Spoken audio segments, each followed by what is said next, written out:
Yeah, frankly, I believe John Stossel is just straight as an arrow. He doesn't deviate. Although I believe Stossel aligns himself with being a libertarian. I may be wrong. I'm not positive on that, but I think that's what he has said before. My memory could be failing me on that particular part, but I do believe that's how he views himself, as more of a libertarian. Which, I have friends of mine who kind of remind me and tell me and try to compare many tenets of libertarianism with the tenets of liberalism. And sometimes it's kind of hard to differentiate the two. I got to admit that. Sometimes it really is. And I know there are libertarians that listen to this, and they are probably going to be pissed off that I just said that. But hello, I'm telling the truth. I'm telling the truth based on the facts as I know them. All I can say is, if you think I'm wrong, prove me wrong. Give me some information. Give me some facts that will change my opinion. That's the only way I'm going to change my opinion. Is if you give me new information that's different from the information that I have, and it is more overwhelming and is more credible than the information I currently have. The information I currently have kind of says that in certain aspects, and I'm not going to point out every little aspect, but in certain aspects of the tenets of libertarianism and liberalism, you're the same. For instance, liberals will often chastise Republicans. Libertarians will often chastise Republicans. I have yet to really hear libertarians really chastise liberals. Liberals don't usually chastise liberals, so why aren't you libertarians equally chastising and chafing liberals when they're doing far more damage than the Republicans are? I'm just asking. So, no, I'm not a libertarian. Sorry, I'm not. No, I'm not sorry. That's just not who I am. And I know that there are people out there that support libertarianism, but I do not. Because I think either you're liberals in disguise or you're just nut jobs. Now, there are some libertarians that are true and honest. And I usually say that when I find those true and honest libertarians, I say, you're really not a libertarian. You're a constitutional conservative like me. But they claim that they're libertarians. So, who am I to say that who they are? They can determine who they are if they want. And that's Geraldo is basically not a liberal.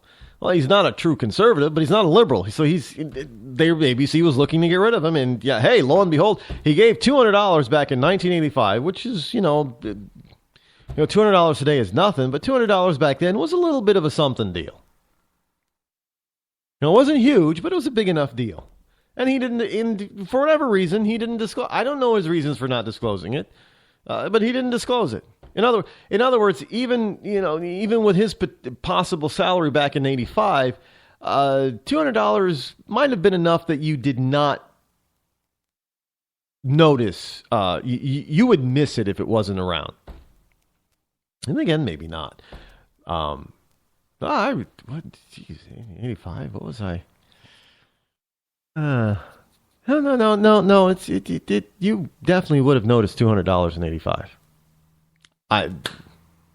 My book, you would have. But so he says, hey, they fired me over $200, which even in today's numbers doesn't come near $75,000.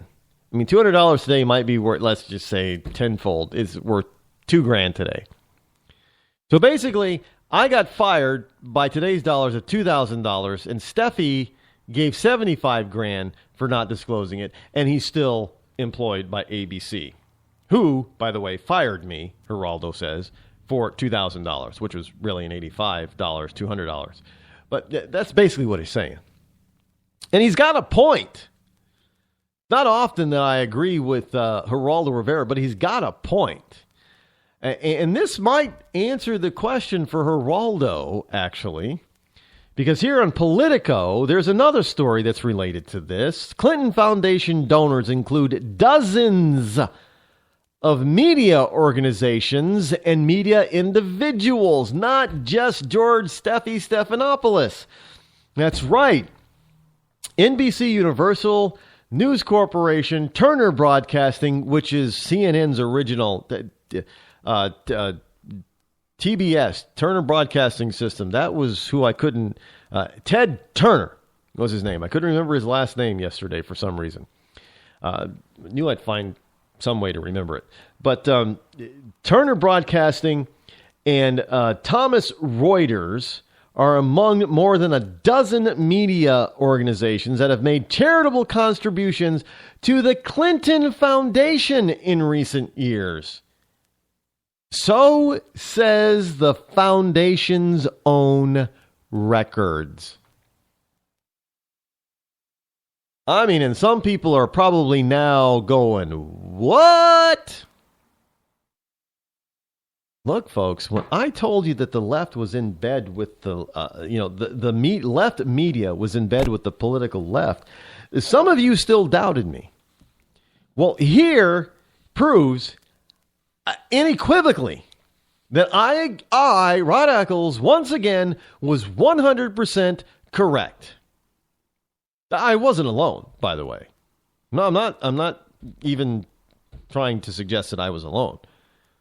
All of us commentators on the right probably told you that this was happening.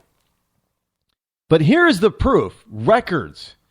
The donations, which range from the low thousands to the millions, provide a picture of the media industry's ties to the Clinton Foundation at a time when one of the most notable personalities, George Stephanopoulos, is under scrutiny for his previously undisclosed $75,000 contribution.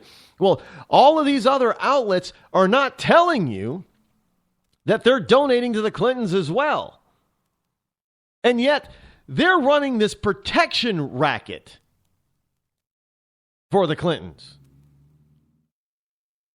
Some people are wondering, well, why aren't there more stories on this, Rod? Wait, well, here's your answer. Because they're fully 100% behind them. They support them. They're protecting them. The list also includes mass media groups like Comcast, Time Warner, and Viacom, as well as a few notable individuals, including Carlos Slim, the Mexican telecom magnate, and largest shareholder, I might add, of the New York Times company. You know, the one that owns the New York Times, that once owned the Boston Globe. And James Murdoch. Who's James Murdoch? The chief operating officer of 21st Century Fox. Both Slim and Murdoch have given between $1 to $5 million. What? And we're worried about Stephanopoulos' undisclosed $75,000. We have media figures giving figures, even foreign media figures, giving 6 and 7 figures to the Clintons. Now, Judy Woodruff, the co-author and managing editor of PBS NewsHour, gave $250 to the foundation's Clinton Haiti Relief Fund back in 2010. PBS, folks. PBS!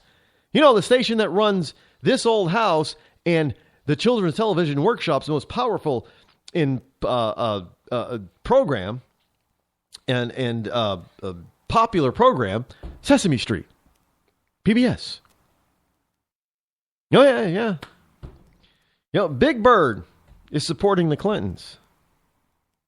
Oscar the Grouch is supporting the Clintons. Grover is supporting the Clintons by giving them money. And Elmo supporting the Clintons. I don't know what it's going to take for people to understand and realize that they're being hoodwinked on a daily basis by the lamestream media, which is why some people, including me, have said that journalism is dead and has been dead for quite some time. And which is why, you folks out there who always lament Fox, I want to ask you something.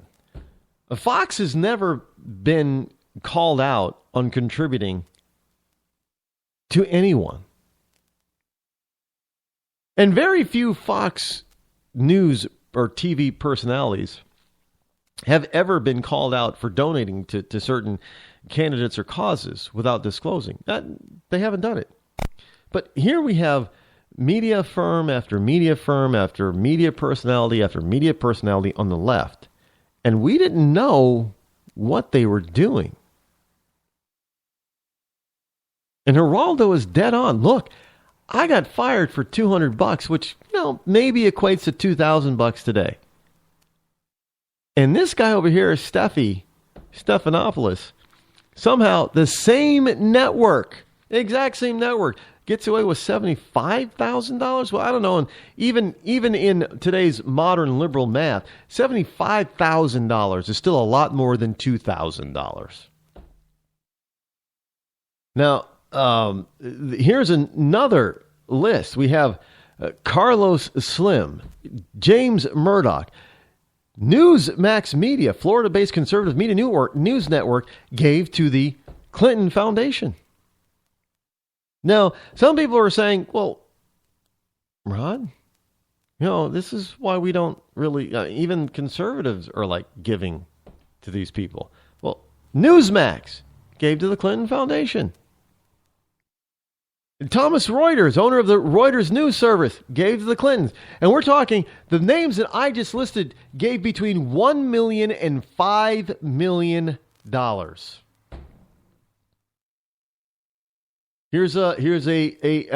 These next two gave between $500,000 and $1 million. Google and News Corp Foundation.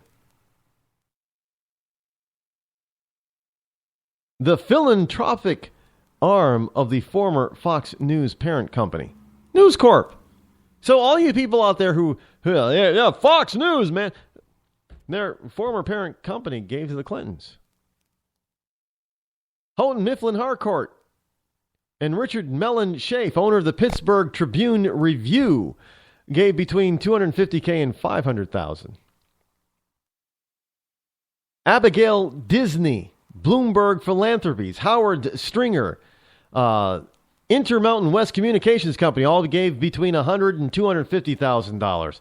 Bloomberg LP, Discovery Communications Inc., George Zuckerman, Mort Zuckerman, owner of the New York Daily News and U.S. World Report, Time Warner, all gave between $50,000 and $100,000. AOL, HBO, Hollywood Foreign Press Association, presenters who are presenters of the Golden Globe Awards, and Viacom, all gave between $25,000 and $50,000 to the Clinton Family Foundation. And here's something. These organizations gave between $10,000 and $25,000 to the Clinton Family Foundation, the Knight Foundation, nonprofit foundation dedicated to supporting journalism. Yeah, right. And the Public Radio International, Turner Broadcasting, still the parent company of CNN, and Twitter. And the list goes on and on and on and on, as they say in New York City, in Long Island. Folks, you can't make this stuff up. I mean, Huffington Post Media Group gave between $250,000 and $1,000. The Washington Post gave between $250,000 and $1,000. I wish I could make this stuff up, folks, but I can't. And seeing how that I can't, and I won't, because I'm out of time for today. For the week, actually. We'll be back here next week, folks. So be here on Monday, same bat time, same bat channel. I'm Rod Eccles. This has been the Rod Eccles Show. Have a great weekend. I'm out.